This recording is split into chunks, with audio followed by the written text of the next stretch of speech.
Esse podcast é um oferecimento dos assinantes do Armário da Bola. Para ajudar na manutenção e crescimento desse projeto independente de jornalismo e história do esporte, entre em picpay.me/Armário da Bola para se tornar parte da nossa comissão técnica. Na sexta, na disputa pelo bronze. Vamos voltar ao vivo a Athens com Galvão Bueno. Nunca foi tão fácil chegar a uma final olímpica. O Brasil fez um gol antes dos 2 minutos, virou o primeiro tempo vencendo por 3-1, teve 2 ou 3 reais oportunidades de gol ainda no segundo tempo. O goleiro Dida chegou a defender um pênalti e mesmo assim o Brasil perdeu. A Nigéria teve como grande mérito acreditar sempre, ter audácia, partir o tempo todo para o ataque, mesmo se expondo a uma goleada que poderia ser histórica.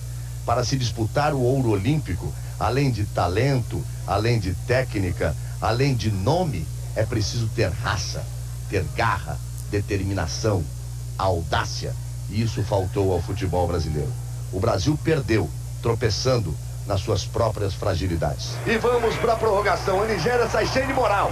Oruma já partiu, o jogador parte o lançamento nas costas do nigeriano. Olha a sobra. Canu, perigoso, entrou, bateu, acabou! Termina o jogo. Termina a prorrogação.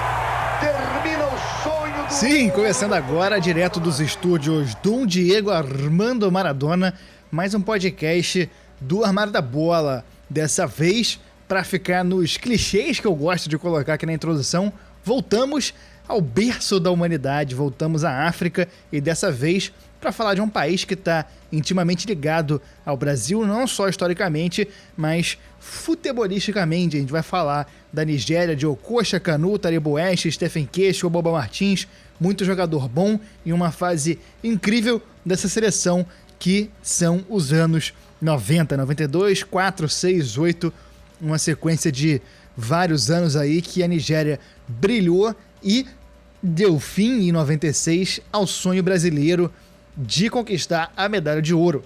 Lembrando que esse programa é publicado em meio às férias do Armarão. A gente está gravando em janeiro uma sequência de programas para poder tirar férias enquanto publica em fevereiro, depois do Carnaval. A gente, no momento que publica esse programa, está curtindo um resort na Cidade do Cabo. Meu nome é Gustavo Angeléias e eu tô aqui como sempre com ele, Chico Freire, o homem das camisas. Chico, seu caçunha lá. Olá a todo mundo que tá chegando aí para curtir mais um episódio do podcast do Armário da Bola. Hoje é um episódio que você olha e cita Galvão Bueno. Ele é perigoso. A Nigéria, que é culturalmente tão próxima do Brasil, né? Talvez um dos países mais parecidos com o Brasil em muita coisa, em população, em história, em cultura, em raízes. Nigéria de Chinua Achebe. Fica aí já na introdução a primeira dica literária do dia. Leiam O Mundo se Despedaça, um dos maiores clássicos da literatura africana. Chinua Achebe, o autor nigeriano. Mas estamos chegando não para falar de Chinua Achebe, estamos falando para falar de Kanu, de Okocha, de Taribo West, aquela galera que em 96 fez o Galvão proferir essas proféticas palavras. Ele é perigoso! E aí, quem é que sobe? O Galvão gastou os bordões de uma vez só por causa da Nigéria. E vamos falar dessa história de sucesso, né, dos anos 90, ali, que começou no final dos anos 80, que nos anos 90 marcou o imaginário mundial, com uma seleção muito competente, muito técnica, muito forte mentalmente, muito forte fisicamente também. Seleção de muito talento, com jogadores que brilharam na Europa e que encantaram em competições internacionais. Nós estamos em todas as redes sociais, segue a gente lá, estamos como Armário da Bola, segue a gente no Facebook, no Twitter e no Instagram, ajuda a gente E no YouTube. E no YouTube também, segue a gente lá, youtube.com/Armário da Bola, ajuda a gente a ser divulgado. Chico, explica o que é o Armário da Bola. Armário da Bola é o nosso projeto, nosso podcast. Começou como blog, hoje é só podcast, onde a gente pega as camisas de futebol da nossa coleção e vai destrinchando as histórias, os momentos. A gente vai falando sobre os personagens, sobre os grandes momentos, os grandes heróis, os grandes vilões, sempre relacionando o futebol como esporte, mas também como fenômeno cultural, social, político, histórico. Futebol também acontece fora das 4 linhas, né? E se você quiser ajudar a gente, você pode se tornar um membro da comissão técnica do Armário da Bola. É só entrar em picpay.me/Armário da Bola e a gente tem uma série de faixas para você ajudar a gente, tem uma série de recompensas. Entra lá, dá uma olhada e vamos pra vinheta que tem muito conteúdo bom com o pessoal do Ponta de Lança. Eu sou obrigado a falar que esse programa aqui tá uma porra. Vidro de vidro? Vídeo. 100% atualizado. Sabia não? Não sei o que aconteceu. Esses negros maravilhosos que saem tabelando, tocando. E hoje a gente recebe aqui, tem o prazer de receber 2 amigos que fazem parte de um projeto incrível que a gente tem o prazer de chamar de parceiros do Armário da Bola, o pessoal lá do Ponta de Lança, que fala não só de futebol africano, mas de cultura africana, de notícias, com uma atenção que o continente merece. Eles há pouco tempo lançaram um programa, uma série nova, que abriu os trabalhos com Leci Brandão de convidada. Realmente não é pouca coisa. A gente está aqui hoje com o Luiz Fernando Filho, com o Matheus Soares, lá do Ponta de Lança. Amigos, se apresentem, por favor.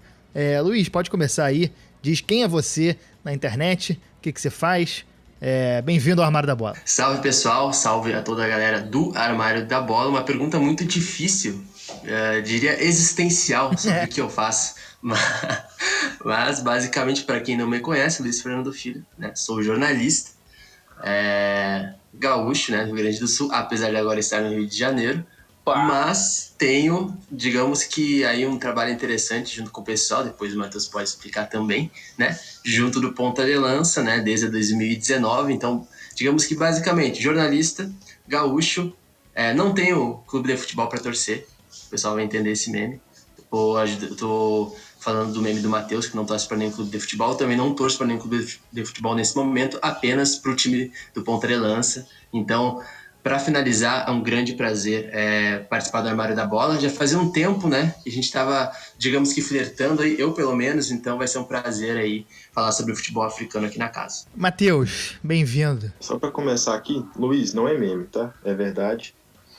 Gustavo, Chico, muito obrigado pelo espaço, pelo convite. É uma honra estar aqui falando com vocês, que eu acompanho há um tempo já. Conheci o trabalho e me encantei de primeira. E é um prazer falar da Nigéria, dos anos 90, de tudo o que aconteceu desde então e como está hoje em dia a seleção, o país, os times, os jogadores pelo mundo afora, e é uma honra estar aqui com vocês. Um abraço e vamos que vamos. Bom, o tema, como já falamos, é a Nigéria ali da década de 90, seleção histórica de Kanu, Okocha, vários jogadores incríveis, e a Nigéria é um país muito importante no continente africano, ali na região subsaariana. É um dos mais importantes polos econômicos e, apesar de ser um país territorialmente pequeno em relação a outras grandes nações ali da África, é a maior população, com mais de 200 milhões de habitantes. É mais ou menos a população do Brasil e um país cerca de 8 vezes menor, e é uma das maiores potências petrolíferas do mundo. Em questão de população, inclusive, projeções dão conta de que o país pode se tornar uma das grandes potências mundiais. Tem uma matéria do G1 do ano passado que eu peguei aqui, que a população da África subsaariana deve se triplicar ao longo do século, passando de 1 bilhão em 2017 para 3 bilhões em 2100. O mundo inteiro com uma tendência de queda e essa região com uma tendência de alta, com uma população econômica ativa crescendo, as pessoas ali em faixa de trabalhar. O país tem uma ligação muito íntima com o Brasil, porque tem uma importância gigante na formação cultural do povo brasileiro, já que na época da escravidão, muitos dos escravos que vieram para cá eram dessa região, da Nigéria, do Mali, dessa área por ali. A Nigéria, né, tem muita ligação religiosa com o Brasil, né?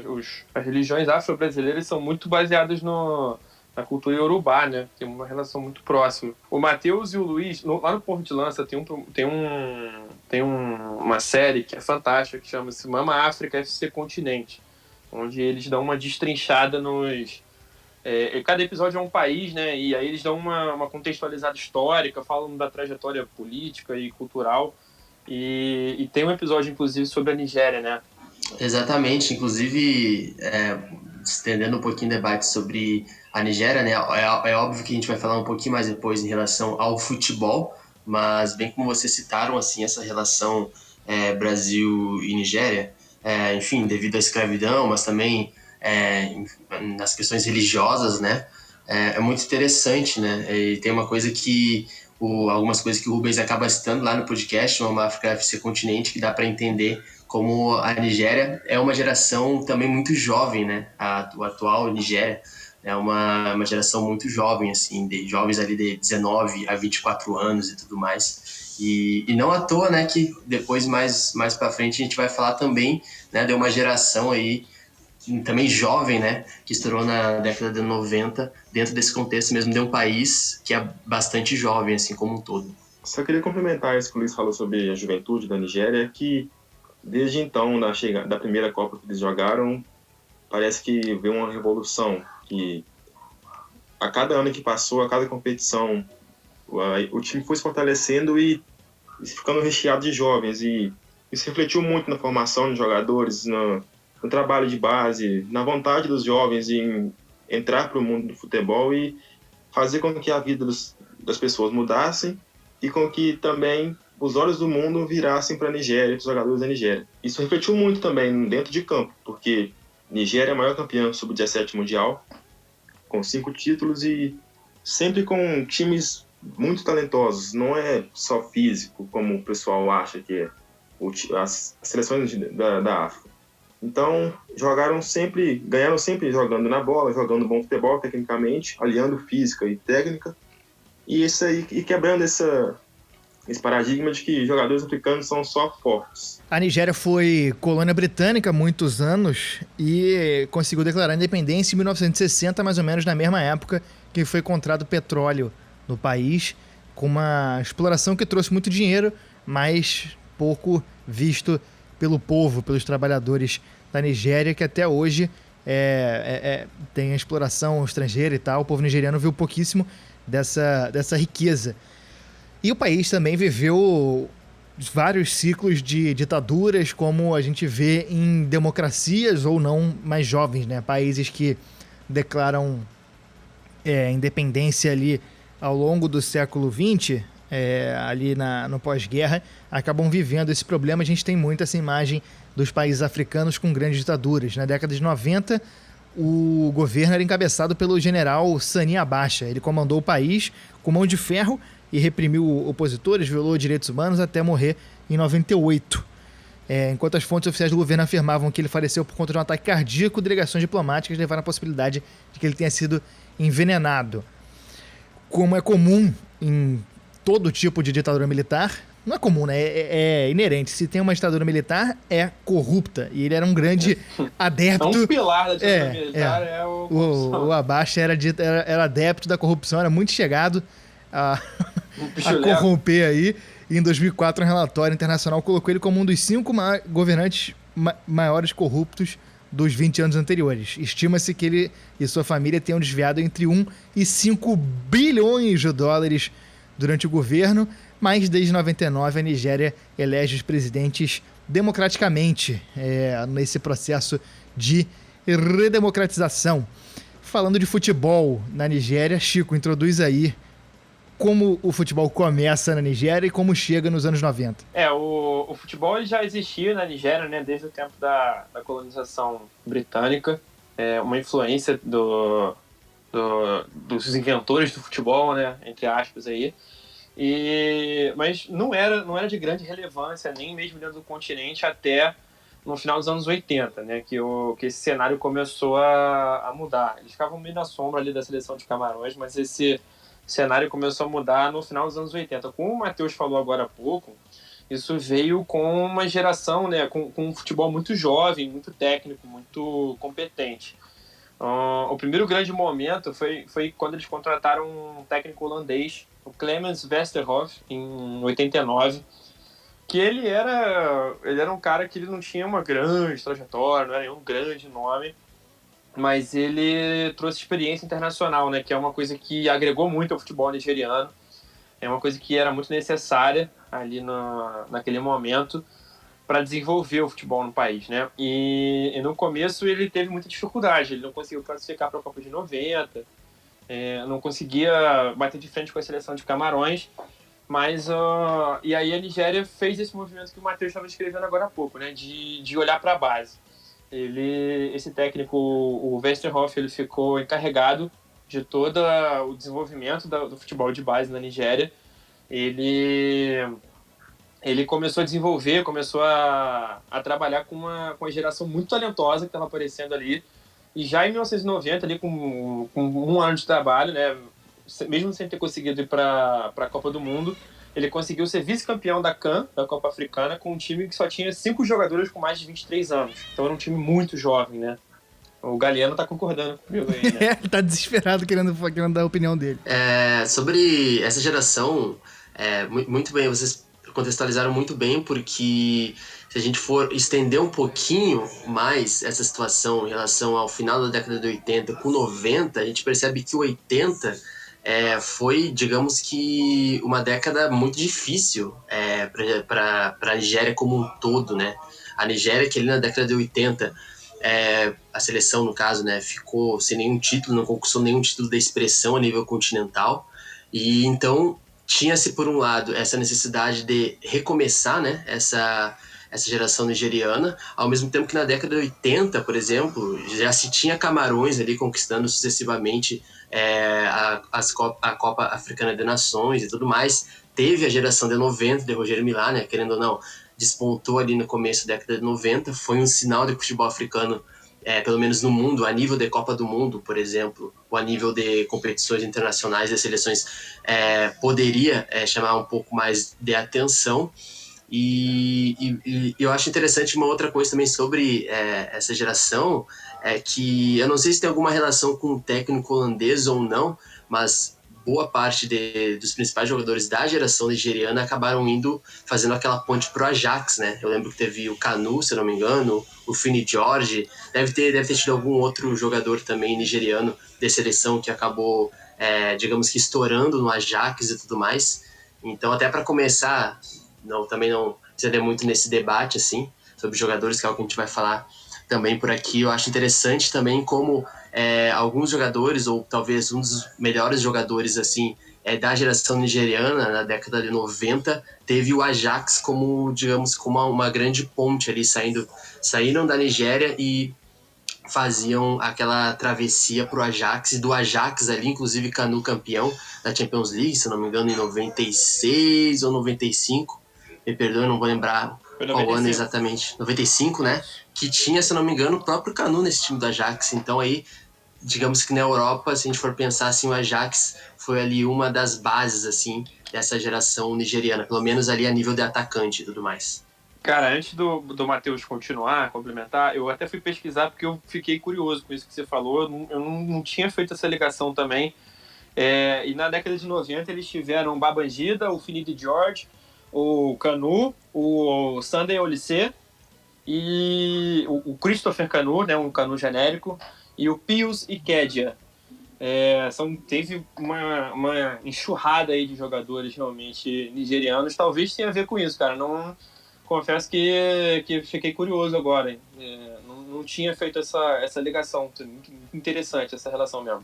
Mas foi crescendo com o passar das temporadas, e hoje em dia ver assim, o futebol africano e nigeriano em especial como algo bem mais forte do que era antes da década de 90 já é um motivo de muito orgulho. E hoje em dia, vendo jogadores de origem nigeriana que não atuaram na seleção antes, escolherem, pensarem em mudar para jogar pela Nigéria hoje em dia, mostra muito como o trabalho foi bem feito, como isso foi crescendo ao longo dos tempos. Eu estava falando sobre isso anteriormente, sobre jogadores que sequer cogitaram jogar pela Nigéria e que hoje viu que era um arrependimento muito grande, porque não tinha chance nas seleções que eles realmente queriam jogar, mas que agora pensaram, opa, vou dar um passo para trás, porque a Nigéria hoje em dia é uma seleção forte, que chega para brigar, apesar da última Copa ter sido decepcionante, e que possa crescer tanto junto com eles na seleção, mas também individualmente nos clubes. Então, hoje a Nigéria é vista como um time que pode se dar muito trabalho para os outros times, como seleções europeias, da Argentina principalmente, que só pega a Argentina nos grupos da Copa. Sim. Então é algo que dá muito orgulho de ver o crescimento e olhar para trás e ver como o trabalho foi bem feito, de olhar para baixo e começar a crescer um pouco, ter Camarões como um exemplo ali e um rival para poder chegar para encostar e entender que precisava de alguém para potencializar o talento do futebol nigeriano. E o Westerhoff chegou em meio às desconfianças de todos, porque vir alguém da Europa para treinar no futebol nigeriano já gera muita desconfiança e pessimismo, mas ele aos poucos foi mostrando que o trabalho que ele queria fazer era de muita humildade e olhando para a base, dar um passo para trás para poder dar 10 para frente. E todo mundo estava muito empenhado em comprar a ideia e fazer o futebol da Nigéria crescer e chegar ao máximo perto assim, de Camarões, de Roger Milá, que já estava fazendo um trabalho muito interessante, encantando a todos, mas faltava algo, faltava uma seleção para chegar e bater de frente. E a Nigéria foi essa seleção, com equipes muito jovens, jogadores talentosos e que precisavam desse trabalho de confiança para poder desenvolver e dar mais passos na carreira, de ir para a Europa, de chegar à seleção principal e se firmar. E para conquistar títulos também, que era o mais importante, era a consequência do trabalho. E um adendo no que o Matheus falou, que é muito interessante, se a gente for abrir o leque um pouco mais para o futebol feminino, e é algo que a gente até gravou lá no Ponta de Lança ano passado, alguns episódios sobre o futebol feminino em África.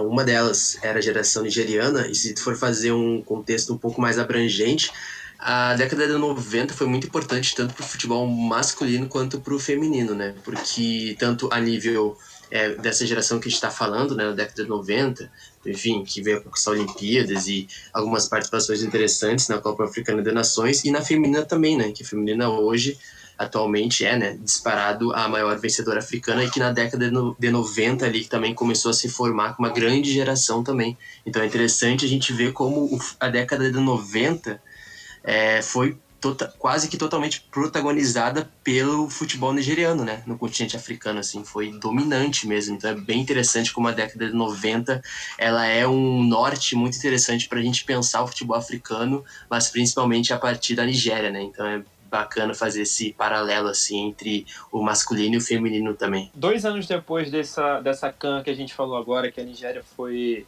vice-campeã com um time muito jovem, 2 anos depois, em 92, mais uma vez a Nigéria chegou no pódio, com alguns caras já estavam na Europa, era uma seleção que já estava um pouco mais experiente, e se não em idade, né, pelo menos em vivência, em experiência internacional, e ali alguns dos nomes já estavam mais... já tinha alguns dos nomes que a gente ia conhecer nos anos seguintes, né, o Finidi George, o Rashid Yekini, Stephen Cash, eram caras que estavam nesse elenco que em 92 ficou na 3ª colocação da CAN. Mas em 94 talvez tenha sido o primeiro grande momento da seleção nigeriana, né? No fim de 93 a Nigéria foi para a última fase das eliminatórias da Copa do Mundo, com um grupo bem difícil, contra a Costa do Marfim e a Argélia, e conseguiu ficar em primeiro lugar e pela primeira vez conseguiu a classificação para o Mundial, né, nos Estados Unidos. E mesmo antes de chegar lá, teve uma história legal, né? Que eles ganharam a CAN no mesmo ano. A CAN acontece, nessa época, pelo menos, acontecia quase todo ano, né? Uma coisa... É difícil acompanhar. 2 em 2 anos tinha a CAN. E em 94 teve a CAN, que aconteceu no Senegal. E a Nigéria foi campeã justamente contra a seleção de Zâmbia, que foi a primeira história que a gente contou de uma seleção africana aqui no podcast. É uma história fenomenal de superação, que é uma história muito legal mesmo. E modéstia à parte, um programa que ficou maneiríssimo também. Ficou muito legal e é uma das minhas histórias preferidas no futebol, a história dessa seleção de Zâmbia, de 94 e mais recente, né, que foi campeã. Em 2012. Isso. E a Nigéria foi campeã nessa edição da CAN, já aumentando a expectativa para chegar nos Estados Unidos para jogar a Copa do Mundo, né? Vencer a CAN 92 foi o que faltava para chegarem e buscarem chegar na Copa com confiança, né? Porque era uma equipe jovem, mas que precisava se firmar mesmo, né? Porque pegaria times mais experientes e mais, como é que eu posso dizer, mais afirmados no cenário do futebol.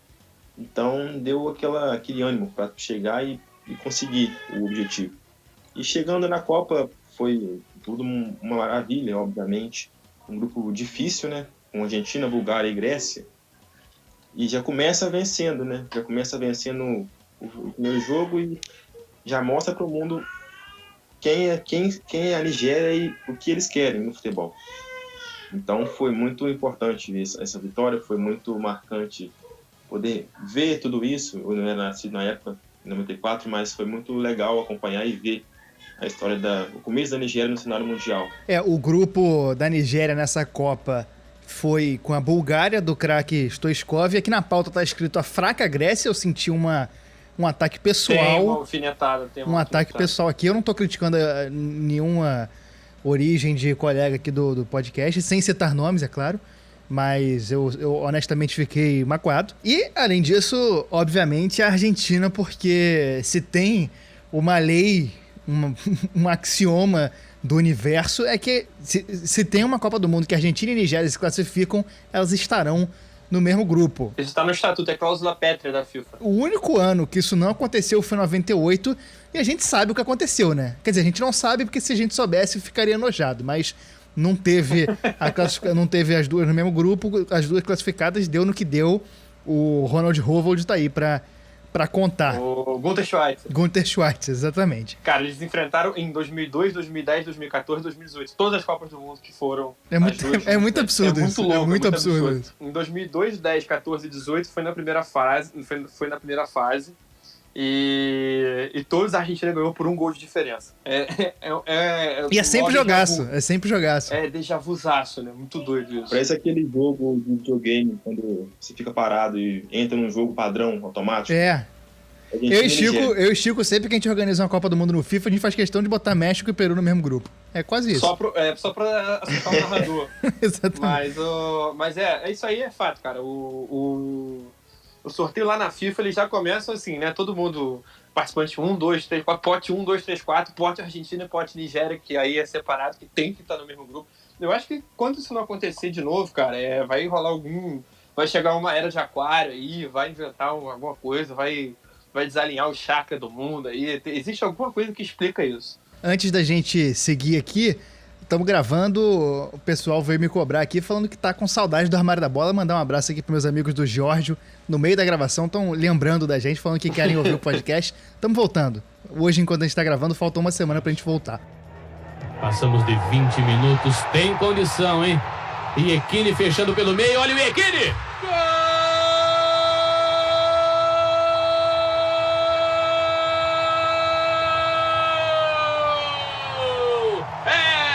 Nigéria, 20 minutos do primeiro tempo, o artilheiro nigeriano Iechini, número... Mas na Copa do Mundo de 94, a Nigéria tinha as cartas na manga, estava preparada. O Westerhoff, ele tinha passado confiança e tranquilidade aos jogadores e deu espaço para que eles jogassem sem pressão, aquela coisa das seleções africanas que jogavam leves, né? Jogava como azarão. Era uma estreia na Copa, né? Era a primeira vez que a Nigéria jogava uma Copa do Mundo. E o time estava sendo formado há alguns anos e já contava com um entrosamento legal. O estilo do jogo estava consolidado, era velocidade nos contra-ataques e toque de bola, o que ficou bastante marcado para esse estilo de jogo ali das seleções africanas na década de 90. Tinha experiência de alguns jogadores talentosos que começavam a despontar no futebol europeu. O Matheus comentou aí, logo na estreia contra a Bulgária, teve um cartão de visitas, né, com cerca de 20 minutos de jogo, e Iechini protagonizou um dos momentos mais marcantes da história do futebol nigeriano. Eu diria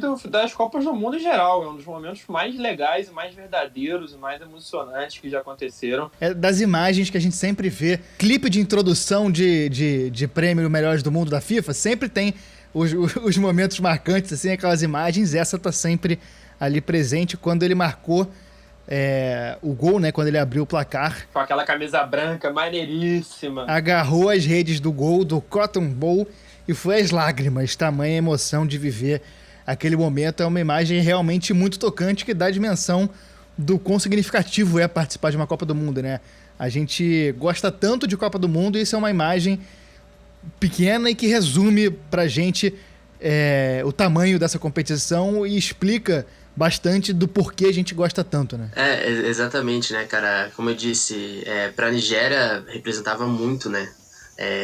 Uma Copa do Mundo, assim, tendo em vista até o que foi os anos 90, né? Camarões. Acho que a Copa de 94, por exemplo, foi mais um indício mesmo que o futebol africano vinha para ficar, né? Pelo menos as grandes potências, assim, do futebol africano, né? As seleções. E o que me chamou a atenção, assim, que sempre me chamou a atenção nessa geração nigeriana é que era uma geração bastante corajosa, né? Assim como se já tinha um exemplo de Camarões, que eu acho que era um pouco... Por mais que teve o Roger Milá e grandes jogadores ali, a campanha tenha sido muito boa, foi um primeiro momento que o futebol africano ele foi visto ainda um pouco folclorizado, de certa forma. Não que a Nigéria também não tenha sido, de certa forma também foi, mas me parece que era uma geração bem técnica, né? Muito técnica, e que apesar das mudanças constantes no comando, que foi nessa geração na década de 90 ali, eu acho que aquela Copa de 94 ali foi um pouco cruel até com a Nigéria, do jeito que foi a eliminação para a Itália, se eu não me engano, me corrija se eu estiver errado. Isso, chega lá. Mas a gente vai citar um pouquinho melhor depois, mas enfim, acho que foi a seleção mais técnica, né, do continente africano naquela década de 90, até porque muitos jogadores ali começavam a despontar dentro dos seus países, começavam a desenvolver esse futebol na Europa, e eu acho que foi um primeiro momento interessante ali, porque a década de 90, ela talvez o primeiro grande impulso de jogadores africanos, de jovens jogadores africanos no continente europeu. Se tinha poucos jogadores ainda no início da década de 90. Tinha-se o Abidi Pelé, tinha-se o Yeboah, por exemplo, na Bundesliga. E aí eu tô falando de jogadores que fizeram um nome, né, no futebol europeu. Então talvez essa geração também foi uma geração ali que anos depois iria despontar, de certa forma, assim, no futebol europeu, sendo conhecida talvez como a geração mais técnica, pelo menos na minha opinião, do continente africano, pelo menos na década de 90. Eu queria pedir para vocês opinarem sobre a importância anímica, a importância simbólica desse momento, né? Desse gol do Yekini, o que significou, assim, esse momento para o futebol africano de uma forma geral, especialmente para a seleção nigeriana, né? Porque eu gosto muito desse momento, cara. Eu acho muito, muito legal pelo lado histórico, né? O primeiro gol da seleção, depois que voltou pela primeira vez que jogou a Copa do Mundo, mas também pelo lado simbólico, né? Que o cara que fez o gol, a reação dele, eu acho isso um momento muito marcante. Eu queria ouvir de vocês, assim, sobre a importância desse momento, desse gol e dessa comemoração dele. Quando a gente posta alguma coisa sobre a Nigéria no Facebook, principalmente que tem mais pessoas, assim, que alcança mais, podemos dizer, pessoas que não têm muito acesso ali. As pessoas sempre comentam, né, que foi um momento marcante, que isso carregam até hoje como um dos mais importantes da Copa, como os mais marcantes. E isso mostra como aquelas crianças da época, e de hoje já são adultas, cresceram com uma geração que encantou dentro de campo, mas que marcou também por gestos, pelo cabelo de alguns jogadores ali, que eram mais extravagantes, mas tinham futebol. E isso que nunca deixou de ser característico, mas eles sempre mostravam que era uma seleção para jogar futebol e jogar bem. Não estava ali para brincar, não estava ali para fazer graça e nem para ser uma zebra, digamos assim. Trabalharam desde o começo para poder ser uma seleção forte e não ser tratada como uma zarona ali num grupo, numa competição. Então, hoje em dia, quando a gente fala de Nigéria, mostra algo sobre a seleção da década de 90, todo mundo fala disso, que foi uma seleção muito marcante, uma das que dava mais gosto de assistir, de acompanhar na época. Na segunda rodada, a Nigéria ameaçou fazer a zebra passear em Foxborough, mas a Argentina conseguiu segurar. Os nigerianos abriram o placar com o CSA, com um golaço. Canetando o Simeone, mano. Canetou o Simeone e encobriu o goleiro de cavadinha, mas a Argentina conseguiu a virada ainda no primeiro tempo com 2 gols do Caniggia. E na terceira rodada, a Nigéria venceu fácil a seleção da Grécia. A fraca seleção grega. A fraca seleção grega. E se classificou para as oitavas de final, fase em que ia enfrentar a Itália. Só que aí a falta de experiência bateu, né? Assim, a Nigéria já tinha se provado nessa primeira fase, já não estava mais na sombra de Camarões, né? Camarões que tinha marcado muito, principalmente na Copa anterior, em 90, então a Nigéria não queria viver nessa sombra, não queria fazer a própria história, e aí acabou pesando a falta de experiência. Como o Luiz estava falando agora há pouco, foi uma eliminação para a Itália, mas doída, porque contra uma das melhores seleções do mundo, na época o futebol italiano era o grande campeonato, né, com os grandes jogadores, e a Nigéria vendeu caro essa eliminação. O Amunique abriu o placar no primeiro tempo e a Itália ainda teve um expulso no segundo tempo. Tudo parecia ali, estava já na mão, tudo parecia estar tranquilo. E aí, faltando 2 minutos, num erro bobo da defesa, num vacilo, faltam 2 minutos para acabar, Roberto Baggio empatou o jogo. E na prorrogação, o próprio Baggio, de pênalti, fez o famoso Golden e eliminou a Nigéria. A Itália que nessa Copa do Mundo seria vice para o Brasil. Aquela Itália passou um sufoco na oitava de final contra a Nigéria, que caiu de pé, né? Foi apesar da eliminação, foi doído, foi no detalhe, foi numa bobeira ali, que poderia ter sido uma história ainda mais longa da Nigéria, né? Eu também acho que o saldo foi positivo, até por uma primeira Copa do Mundo, né? Ainda bem que eu não assisti esse jogo, certamente eu sofreria, até porque não era nascido nesse jogo.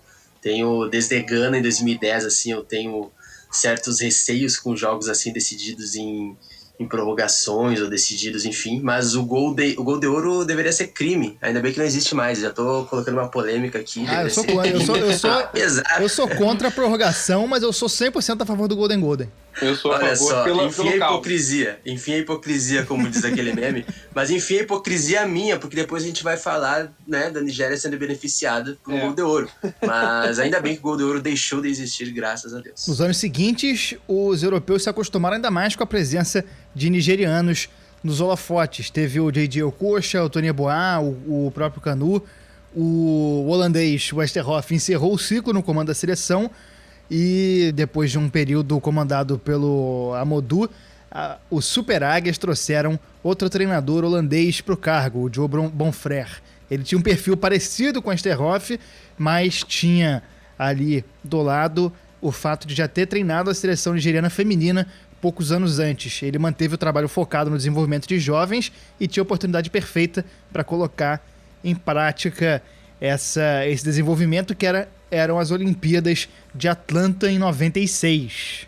Isso tem muito a ver com tanto com o que o Luiz falou, com o que o Matheus falou, né? Da parte de trabalhar com jovens, que foi um trabalho que, mesmo quando começou a dar fruto no profissional, não foi abandonado esse olhar para quem ainda estava vindo. Você vê que nessas histórias que a gente contou até agora, até 94, ainda não tinha o Okocha, o Yeboah, que são caras super conhecidos. Esses caras ainda não estavam na Europa, estavam chegando.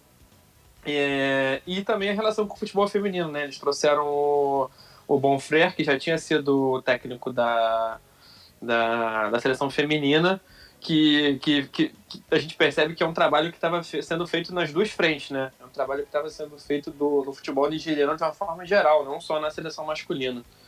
Isso é bem interessante. E aí nas Olimpíadas tem essa questão de só poder ter 3 jogadores acima de 23 anos, né? Então, necessariamente teria que ser um campeonato usando os jovens. Aí você para ver, cara, é muito doido, né? O timaço que a Nigéria tinha sem precisar gastar a cota de 23 anos para cima.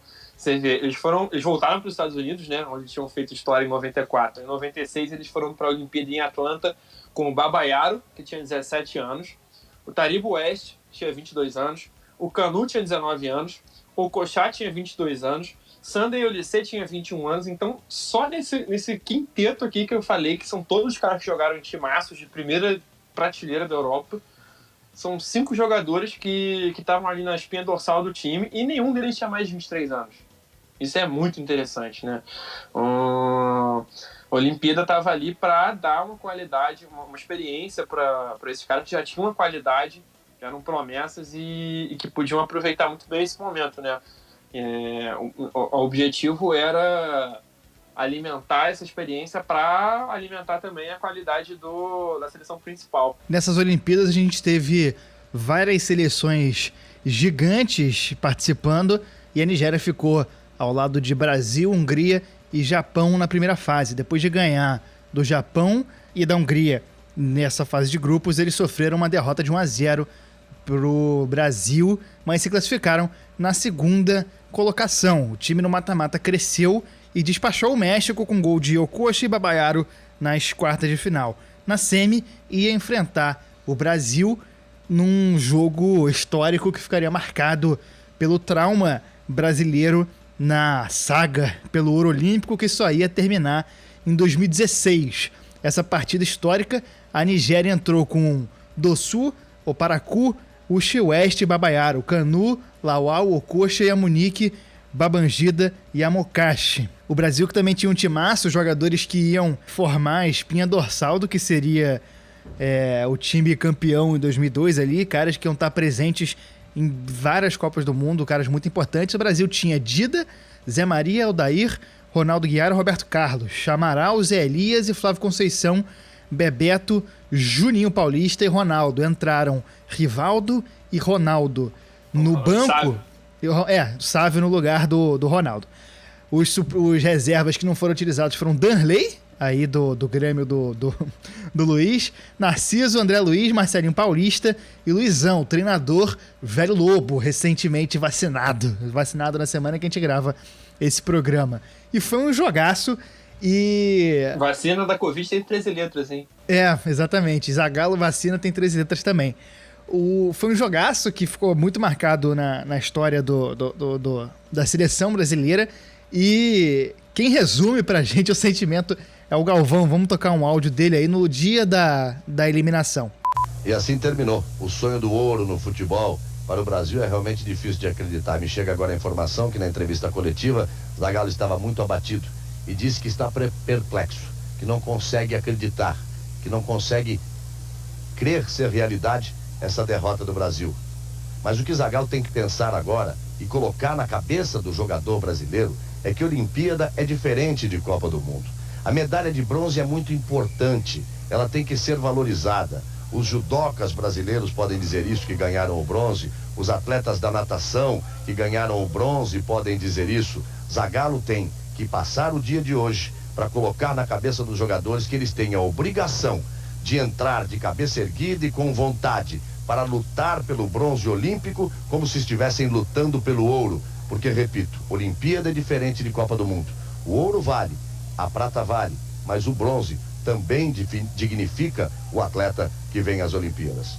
Foi um jogaço com 7 gols. O Brasil começou melhor. O Flávio Conceição abriu o placar com 1 minuto, gol de falta que a bola desviou. A Nigéria empatou com um gol contra do Roberto Carlos, mas o Brasil fez 2 gols em seguida. Foi pro intervalo com 3-1 e aí entrou a estrela desse jovem time nigeriano. Parecia um jogo resolvido, né?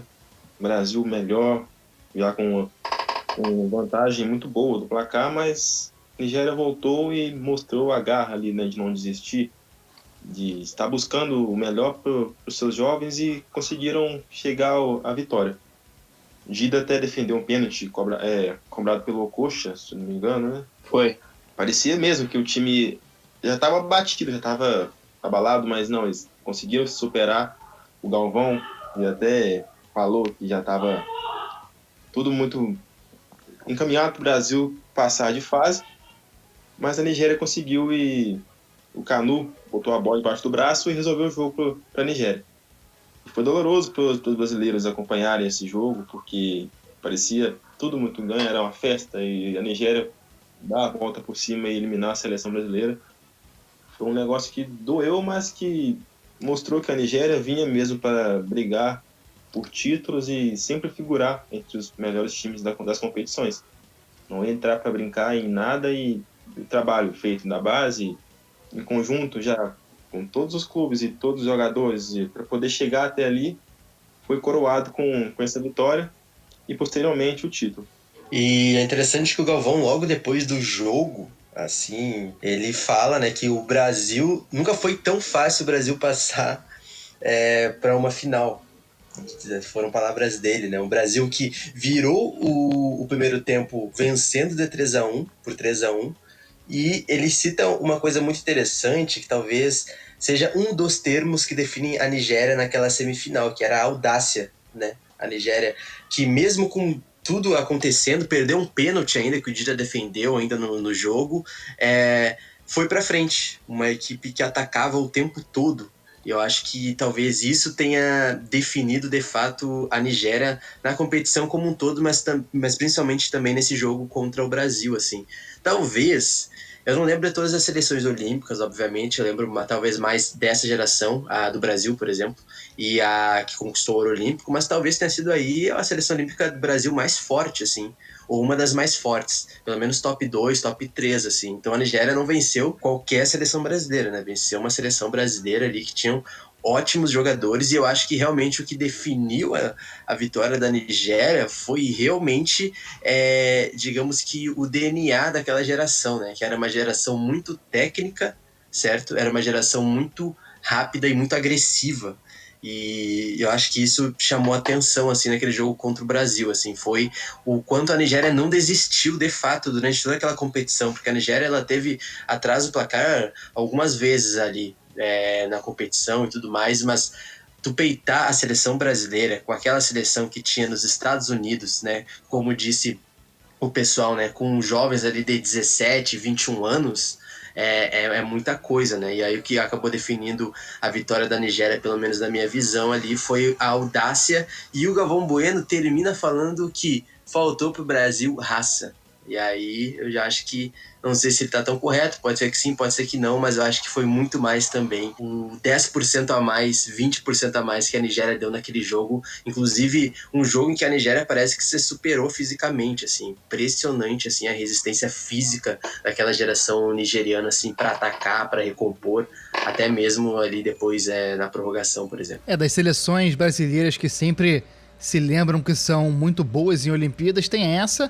Tem a de 88, que a gente chegou a mencionar alguns programas atrás, que tinha Romário, Neto, uma galera boa. E tem a seleção que eu acho que foi para a Olimpíada de 76, que é a geração do Zico, Zico, Júnior, essa galera toda da década de 80, que era uma seleção muito boa também, mas definitivamente essa era foi uma das grandes seleções olímpicas brasileiras. E aquilo, né? A gente vê hoje em dia os melhores momentos. Eu vou ousar discordar do Galvão de 20 e tantos anos atrás aí, mas não faltou raça pro Brasil, porque o Brasil teve oportunidade pra caramba de matar o jogo. Acho que faltou entender que era pra matar, né? O Brasil teve gol do Ronaldo perdido sem goleiro, ele dribla o goleiro e aí chuta de qualquer jeito. Acho que sobrou um pouco de salto alto aí pra seleção com o placar do lado, né? O tempo a favor do Brasil, o Brasil não soube utilizar bem o tempo. O gol de empate, inclusive, foi um gol de pelada, né, cara? Ele domina a bola de costas pro gol, o Dida tenta pegar a bola da canela dele, aí ele dá uma levantadinha e chuta meio esquisito. É uma coisa, parece que a seleção do Brasil tinha se desconcentrado com a Nigéria, e aí na prorrogação o Kanu não perdoou. Ele é perigoso, né? Ele é muito perigoso. Fez o gol que levou a Nigéria à final contra a Argentina, que tinha enfrentado, né? Duas seleções que tinham se enfrentado 2 anos antes. Obviamente não os mesmos jogadores, mas a Nigéria já tinha garantido uma medalha olímpica e novamente eles se superaram para vencer uma seleção boa, né, da Argentina, de Ayala, Crespo, Zanetti, Ortega, Simeone e Gallardo. Eu acho que não só na semifinal, mas como na final também, não sei se faltou suor pro Brasil ou pra Argentina, mas que sobrou da Nigéria, sobrou. Eu acho que esse foi um dos grandes marcos dessa seleção, a vontade, né, a gana, como o Luiz falou, a audácia, né, de querer sonhar e querer suar os 10, 20% a mais para buscar. Jogou contra um timaço do Brasil na semi, jogou contra um timaço na semifinal, inclusive tem essa frase do Galvão, né? Ele é perigoso, já era, tomou o Golden ali, o famoso. E na final também contra um monte de nomes argentinos. Suou, o que suou sangue, suor e lágrimas para buscar o resultado, né? Saiu atrás no placar com 3 minutos de jogo. Parecia que a Argentina é uma seleção que cresce em Olimpíada, né? Tem mais de um ouro, tem mais de um pódio olímpico aí. A Nigéria chegou a empatar no primeiro tempo e com 5 minutos do segundo tempo a Argentina já estava na frente de novo. O Crespo fez um gol de pênalti. E aí, com meia hora do segundo tempo, a Mokashi fez o gol para empatar e aí já estava... Aí era o suor que faltava e o suor que sobrou, né? Mais uma vez, nos segundos finaizinhos do jogo, o Amunique fez um gol em cima do Cavalheiro, que era o goleiro, que não é o Cavalheiro que está agora na Inglaterra. Fez o gol e garantiu a primeira medalha olímpica de ouro para um país africano, né? É um marco muito impressionante. Já seria um marco impressionante jogar uma final olímpica, garantir uma medalha olímpica, mas pegar o ouro foi especial para essa geração, né? É interessante, só para complementar mesmo, é que essa campanha da Nigéria aí foi para matar qualquer um do coração, né? Isso é muito legal quando é a seleção dos outros, o time dos outros. Se fosse a minha seleção, o meu clube, meu Deus, eu ia morrer infartado e ia empacotar naquela final, porque a semifinal e a final foram muito parecidas, né? E então não recomendo o meu time aí. Aliás, não tem mais clube de futebol, torço apenas pelo futebol brasileiro, mas e aí para quem vocês que tem clube e africano, exatamente. Então não façam isso com o torcedor, porque olha, a Nigéria testou os corações nigerianos, digamos assim, e também, né, acabou sendo a primeira seleção africana, né, a conquistar um ouro em Olimpíadas. A cara do Luiz não arde mesmo. É incrível. E aí, com o ouro olímpico, uma glória gigantesca para essa seleção, alegria total de uma geração que ia dar muito trabalho. E 2 anos depois, a Nigéria se classifica de novo para a Copa do Mundo de 98, Copa do Mundo da França, e dessa vez com bastante expectativa. A Nigéria tinha se transformado em uma potência no cenário mundial e tinha subido de patamar no futebol africano. Vários jogadores se destacavam cada vez mais em times mais importantes da Europa, com grandes resultados, e aí a expectativa para 98 era alta. O Bonfrère, o holandês, deixou o comando da seleção e foi se aventurar no futebol árabe. Depois de algumas confusões e trocas de técnico, o time precisava de alguém para comandar o elenco na França. A federação escolheu o experiente sérvio Bora Milutinovic, mas o presidente do país tentou se meter. O general Abacha, que a gente falou lá no começo, queria o retorno do Bonfrère, mas o que resolveu o impasse foi a morte do general. Envenenaram o homem.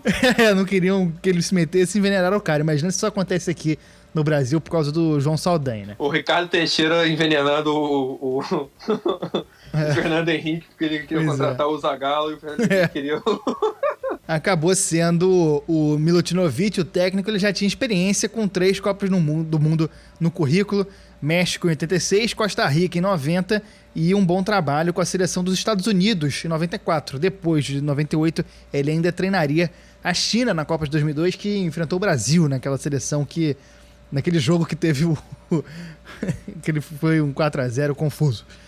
Os jovens das competições anteriores agora eram astros. O Equini virou reserva para dar espaço ao crescimento do Babayaro, que já estava no Chelsea. O Canu e o Taribo Esh eram dupla da Internazionale.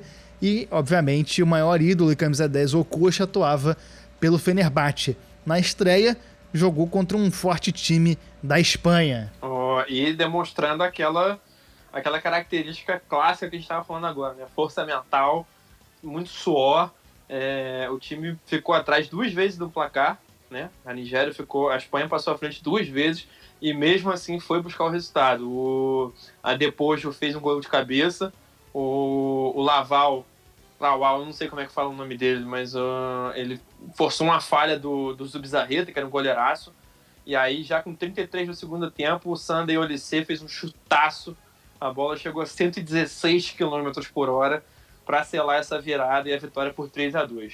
Se a gente for ver a escalação da Nigéria contra a Espanha, era um timaço mesmo, era uma espécie de 3-4-3 da seleção nigeriana ali. Imagina, o meio-campo com o Okocha e Olise, ali com o Fini George no ataque, Ekini e Ikpeba. O Ikpeba que era um jogador assim, que talvez não esteja, sei lá, nos grandes holofotes, assim, quando a gente pensa na história da seleção nigeriana, mas era um jogador muito interessante, era aquele jogador assim que colocava fogo no jogo, um jogador muito rápido, que depois no Mônaco, no vice-campeonato do Mônaco pro Porto, já nos anos 2000, acabou sendo ali um dos melhores jogadores da equipe francesa, porque era aquele tipo de jogador ali que entrava sempre no segundo tempo e botava fogo no jogo, mas era um jogador muito técnico também. Talvez, óbvio, do lado do Fini George, do lado de Ekini, por exemplo, ele tenha passado um pouco despercebido, mas era uma seleção, assim, bastante organizada, né? O 3-4-3. O Ikpeba tinha alegria nas pernas. Eu pensei em falar sobre isso, cara. Pensei em falar sobre isso, mas exatamente, é uma espécie de Diego Clementino no início do ano de 2010 no Grêmio, que fazia muita coisa nesse time. Ninguém lembra do Diego Clementino, somente eu. Mas um abraço pro Diego Clementino aqui, se ele tá ouvindo. Ele é nosso ouvinte, é nosso ouvinte. Isso porque não tem time. Não, era o meu ex-clube. O meu clube quando eu era criança. Ex-clube, né? Antes de eu ser um jornalista, essas bobagens, né? As máscaras caem. E aí, na segunda rodada, a Nigéria encarou a Bulgária de novo. Pela segunda Copa seguida, os búlgaros tinham um elenco mais fraco e foram derrotados de novo. O Ikpeba meteu um gol no primeiro tempo e garantiu a vaga antecipada para a segunda fase. Na última rodada, o time reserva perdeu para o Paraguai, que era comandado pelo Paulo César Carpegiani, mas nada que diminuísse... Isso, a Carpegiani com um pirezinho ali. Mas nada que diminuiu o ânimo dos africanos. O resultado ainda eliminou a Espanha, que meteu um 6-1 na Bulgária, mas ficou com um pirulito e foi eliminado. Mais uma vez, o time acabou se desconcentrando nas oitavas de final da Copa do Mundo, encarou a Dinamarca e entrou como favorito. Os europeus tinham as grandes armas nos irmãos Laudrup, já em fase de terceira idade, terceira idade ali já, e no Peter Schmeichel, goleiraço. Com aposta na defesa e nos contra-ataques, os dinamarqueses conseguiram dar um famoso nó tático nos nigerianos e venceram por 4-1, acabaram com o sonho dos Super Águias de avançar uma fase que nunca tinha avançado, foram eliminados mais uma vez nas oitavas de final. A gente encerra o nosso tema aqui, que é os anos 90, mas dá pra falar um pouco depois do que aconteceu com a Nigéria desde então, né? O time não teve grandes campanhas no novo século, mas não deixou de ser uma das grandes seleções africanas e não deixou de fazer campanhas razoáveis nas Copas do Mundo e competições, né? É um time que sempre que chega lá, a gente presta um pouco mais de atenção, porque sabe que o time pode ir bem, tem jogos clássicos. A gente comentou há pouco tempo, já não sei mais em qual programa que foi, mas teve um jogo da Nigéria com a Argentina, acho que foi 2018, que foi um jogaço que teve emoção pra caramba, muita virada. É um time que sempre... Foi no programa da Islândia que a gente falou agora um pouco. Isso, exatamente. É um time que sempre chega forte, mas não repetiu os bons momentos da década de 90, né? O brilho dessa seleção ficou no século passado, mas pode ser que volte, né? Foi uma seleção que assim, né, nos anos 90 teve muitos resultados muito expressivos em muito pouco tempo, né? A cada 2 anos você vê ali Nigéria numa Olimpíada, numa CAN, numa Copa do Mundo, fazendo bonito, ganhando um jogo grande, ganhando de Brasil, de Espanha, botando a Argentina para suar. Enfim, teve resultados muito importantes em pouco tempo, né? Com um futebol muito, muito técnico, muito alegre, de muita qualidade. Mas nesse século, ainda que não tenha tido uma campanha tão representativa quanto nos anos 90, revelou muito jogador que fez carreira na Europa, que assim, caras grandes, né?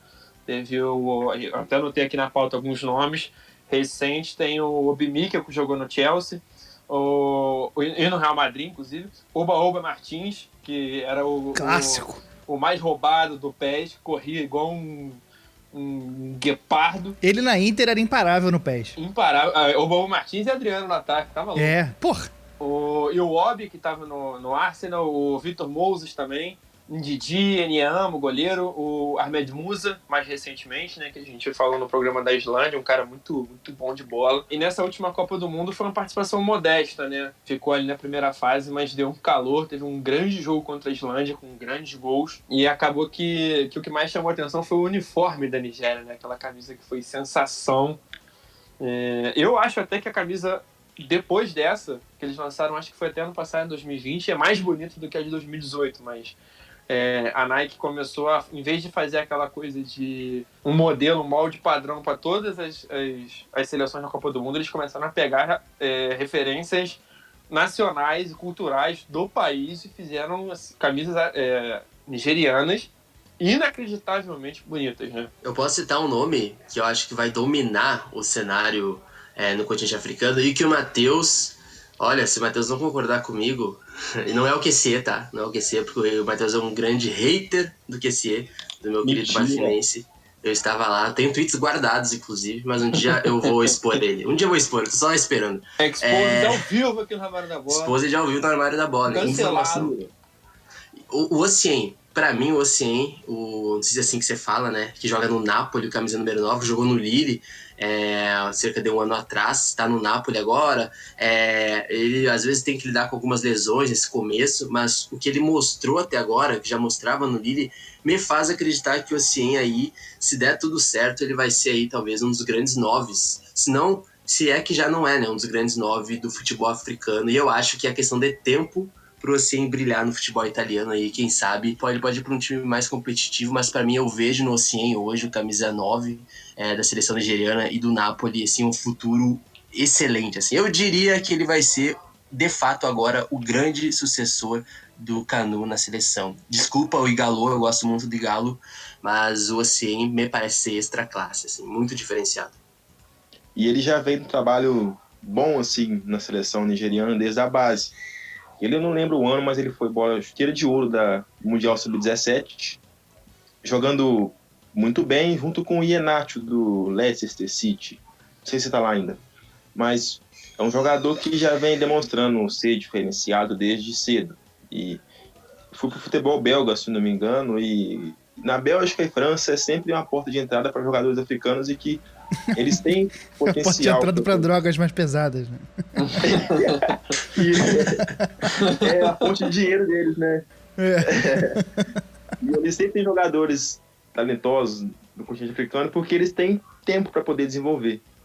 Eles não dão prazo, eles dão respaldo para ele trabalhar, porque eles já chegam ali tendo um físico muito avantajado e muito diferenciado dos demais, mas eles aprimoram mais a parte técnica. Então, eles crescem no futebol tendo uma noção tática maior, física ainda mais e técnica também. Então, já chegam já dão um salto maior na carreira, tendo mais, como é que eu posso dizer? Já estão mais prontos. O Osimhen, quando chegou no Lille, já estava um jogador assim, jovem, mas mostrava ter muita cabeça e experiência para assumir o papel de 9 do time e fazer gols. Era o que esperava dele. E foi muito além do que esperava. Então, quando ele chegou no Napoli também já estava com status de estrela, que tanto que tinha proposta do Liverpool também por ele, mas o Napoli estava precisando mais. Então ele avançou mais por ele ali com urgência, precisava mesmo de um 9. Não foi assim tão impactante. No começo teve problemas de lesão, também teve problemas disciplinares também. Ele chegou a ficar afastado um tempo, mas voltou agora e já está pegando ritmo para poder assumir de volta o cargo de goleador do time.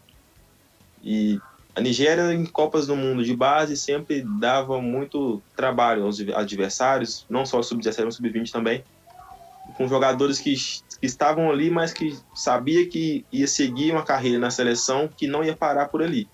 É um trabalho muito interessante, importante de se fazer, de montar uma seleção jovem e já visando o futuro.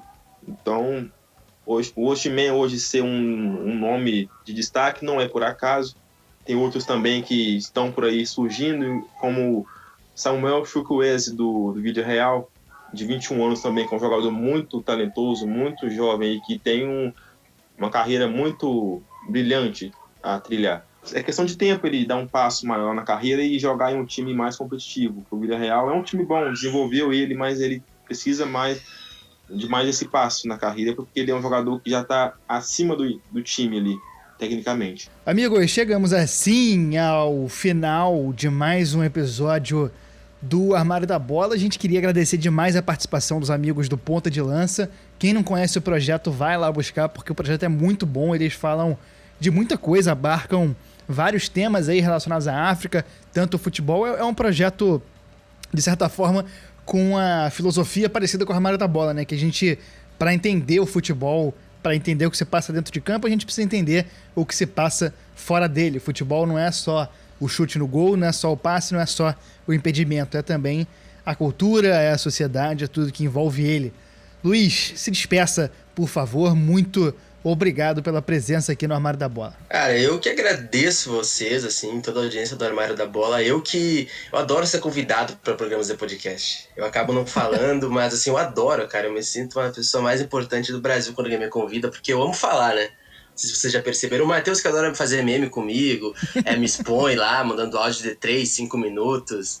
É um fanfarrão. Mas hoje eu tive a oportunidade de falar aqui sobre a Nigéria. Enfim, como eu disse lá no começo, né? É uma seleção que na memória afetiva do brasileiro ela é muito querida pelo que a gente vê, né, o pessoal falando.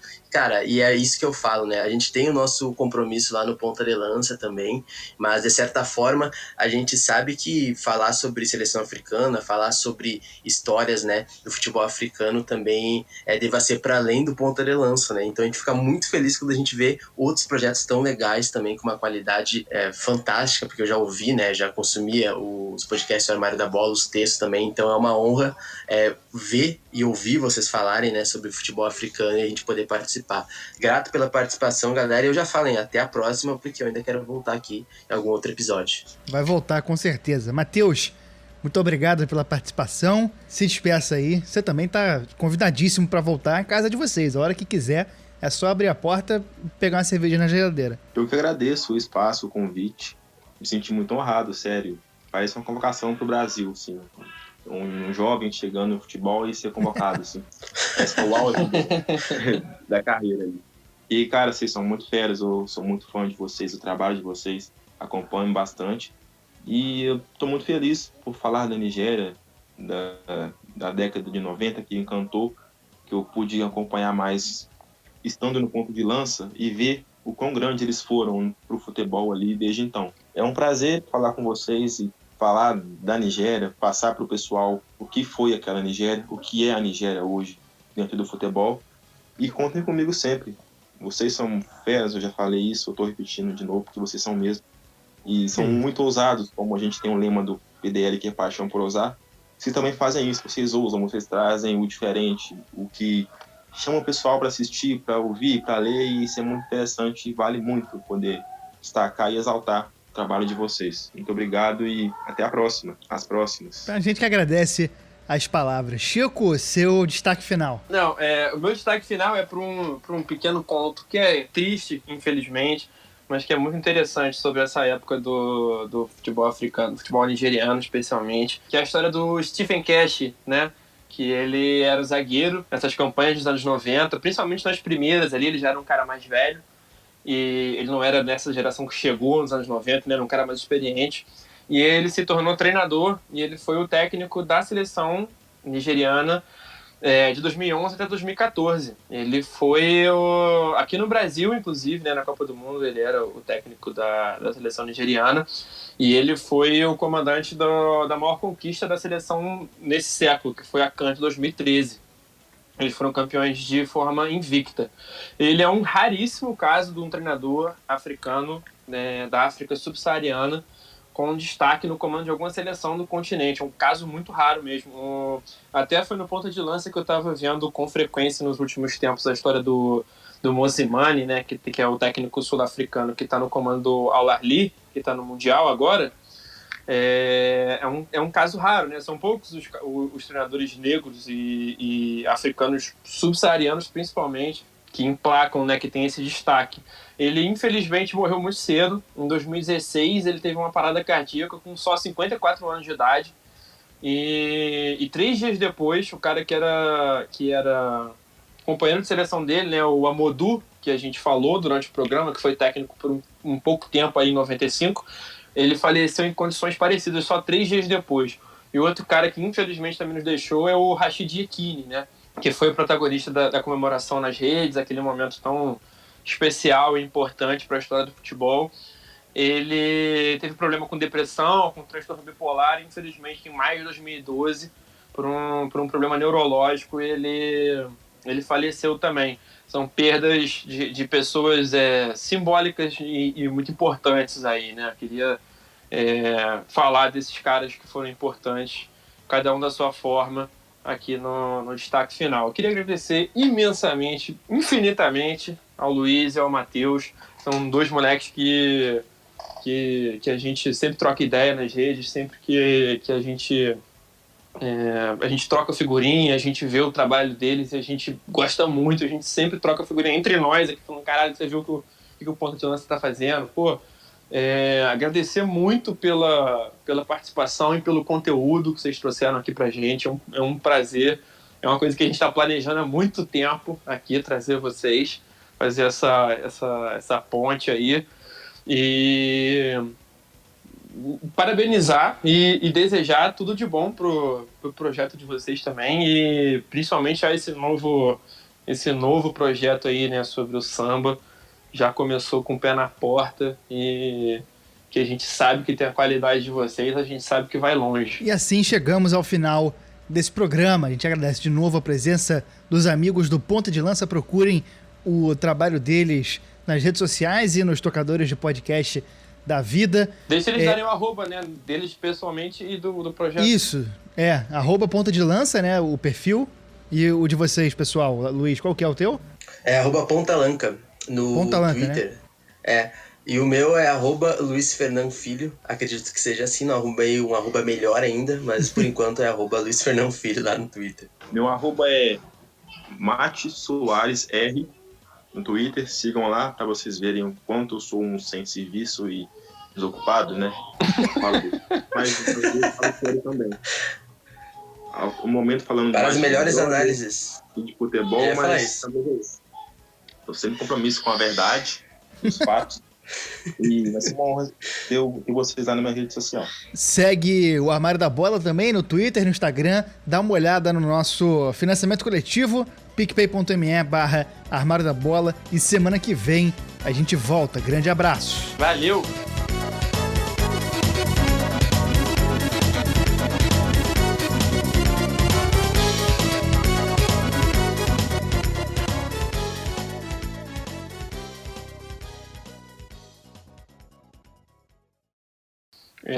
Eu agradeço antes ou depois do destaque final?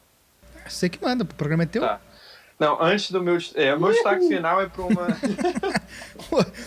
Quem tem filho grande é elefante, porra! Epa! Se tivesse o esporte olímpico chamado ser passivo-agressivo com Chico, eu era medalha de ouro a cada 4 anos. Mas essa foi piada. Fique claro aqui, não foi intencional. Isso não pode ser cortado. Não, isso jamais. É um make-off.